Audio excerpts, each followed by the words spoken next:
Welcome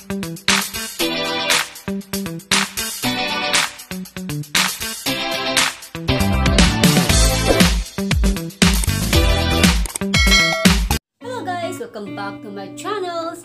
For today's video is how to pay Globe at Home bills by using GCash. Kung naalala nyo guys, yung last tutorial ko is how to pay bills using Click by 7-Eleven na umani po siya ngayon ng 8.5 views. So ngayon naman guys, ang ituturo ko sa inyo is paano magbayad ng bills, ng Globe bills sa pamamagitan ng GCash.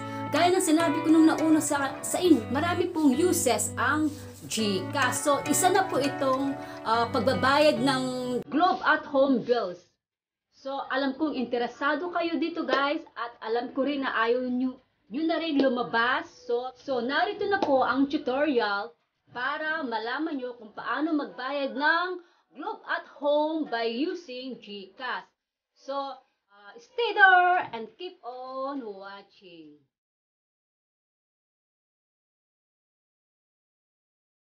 So guys, bago tayo mag-start, kailangan punta muna tayo sa ating Globe at Home apps para tignan natin kung magkano ang babayaran natin.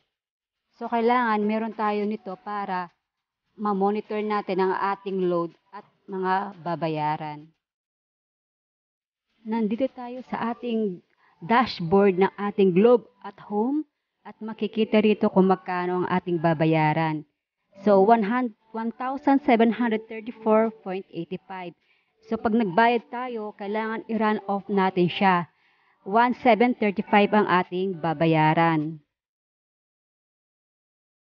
So punta na tayo sa GCash guys. Enter natin ang PIN natin. Kailangan walang makakaalam sa ating PIN. Tayo lang pwedeng makaalam nito.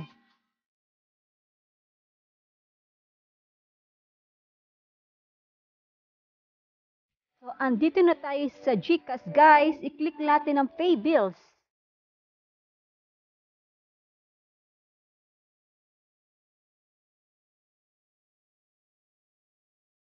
So, nandito tayo ngayon guys sa Biller Categories. So, hanapin lang po natin ang cable or internet para sa ating Globe at Home bills.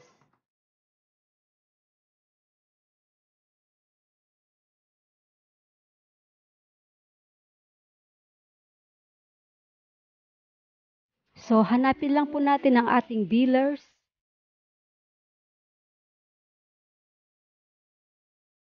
Click lang po natin ang Globe at Home.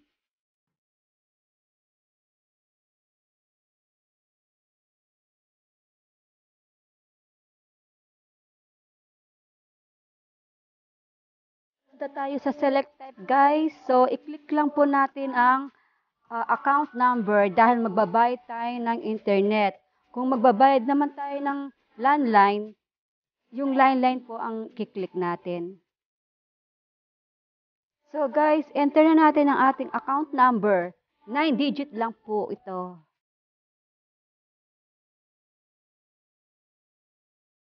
Then, click lang po nyo ang next.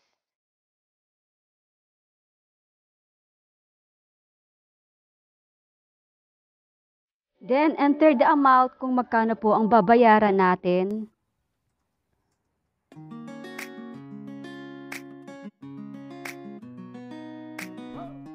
Then, click lang po ang next.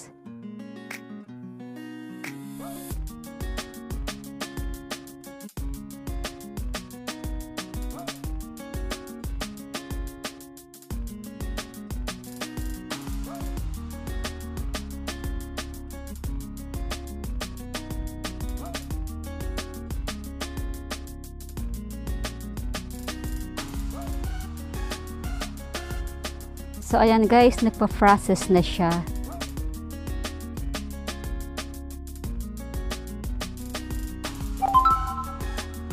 Ayan, may dumating na confirmation.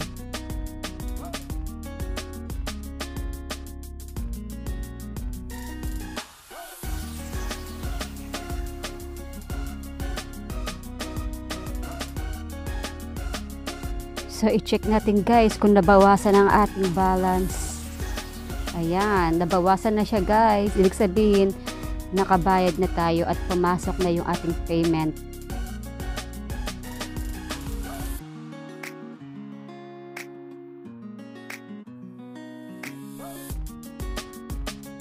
Check natin guys yung dumating na message. Ayan, yung transaction to Globe at Home amounting to 1,735 with fee 0 has been processed and your payment will be posted real time. So ayan guys, nakabayad na tayo.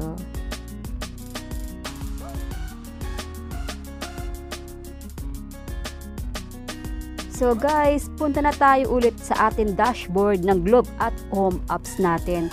At tignan natin kung anong nangyari doon sa ating payment na kanina nakita natin. So ayan guys, nag-zero na siya. Ibig sabihin, nabayaran na natin ang ating bills. So ayan guys, napakadaling magbayad ng Globe at Home internet bills gamit ang GCash. So ayan guys, I hope may natutunan kayo sa aking tutorial. And please subscribe to my channels. Just click the notification bell para updated kayo sa lahat ng videong i-upload ko. See you on next video. Bye!